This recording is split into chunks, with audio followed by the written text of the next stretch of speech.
Jordan Reed did not practice with his concussion. Stephen Bowen, knee, did not practice. Josh Wilson with his toe was limited.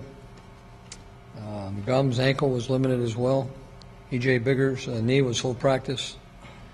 D.Y., Darrell Young, was limited, had a slight tweak in his hamstring. And Hankerson had ACL and LCL surgery today. Recovery time is in that 7 to 9 month area. Yesterday we had heard about the LCL. Was the ACL something that was found when they went in there? Was that? Yes. Mm-hmm. They thought there was a possibility, but they weren't sure. And when they looked at it, it was about 90%. How has Josh Morgan been this week? Does he have any sort of renewed focus after sitting last week? He's had a good couple days of practice. He's practiced well, and he looked good today, and hopefully tomorrow and the next day as well. But he's practiced well. Mike, when things are going poorly, I mean, this is not your first season where things are going in less than ideal circumstances, but do you change the way you approach practices, meetings, things like that, or do you make it a point to stay the same in your demeanor, in your approach, et cetera? I mean, is the consistency valuable, or do you feel the need to change it up just for changing its sake? I think it all depends on how you coach. I'm pretty consistent with the way I approach practice. You know, if your practices aren't done right, we repeat a lot of plays, and hopefully you don't repeat too many. So you kind of limit.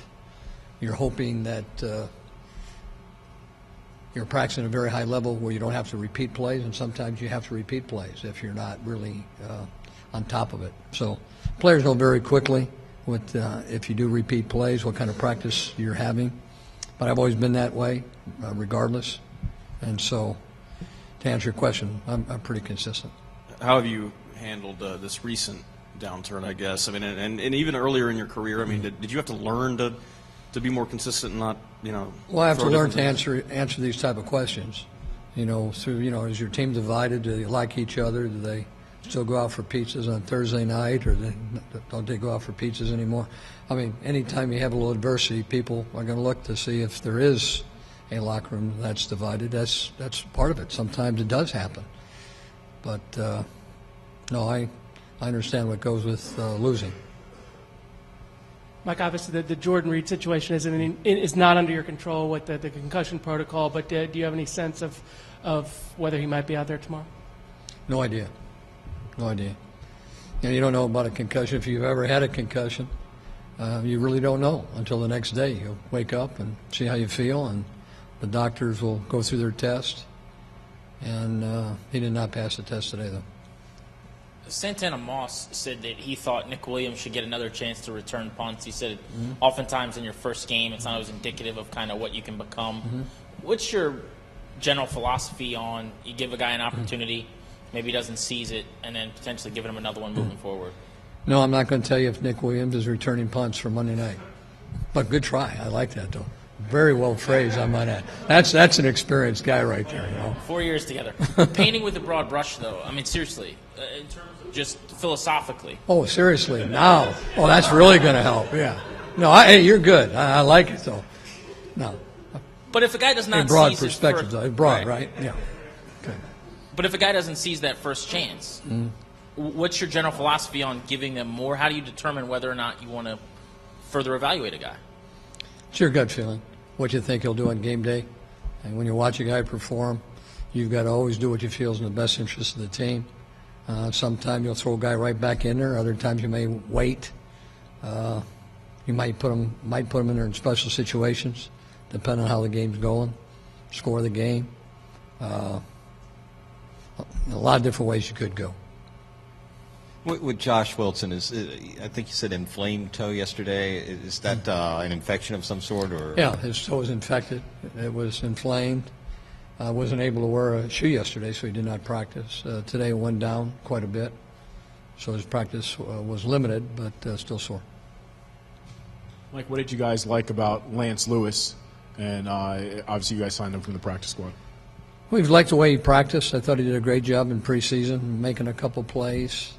But you could see his consistency on the scout team warranted us to bring him up. now he gets a chance to compete, and we'll see how he does during the week, and then make a decision, who's going to be our top 46 for game day. Anybody else? I have one. Sure. You've had success against Adrian Peterson and LaShawn McCoy, but obviously Frank Ford is a different one. Can it automatically translate, or do you sort of rip up what you did against those other? Well, everybody's got a certain scheme. Minnesota's scheme a little bit different than Philly's. And if you take a look at San Francisco with their scheme, a little bit more of a power-oriented team, but they do run some zone blocking as well. They pull a lot of different people. But all three teams you just talked about are very successful running the ball. Some of the top teams in the National Football League. So you got to be ready for everything.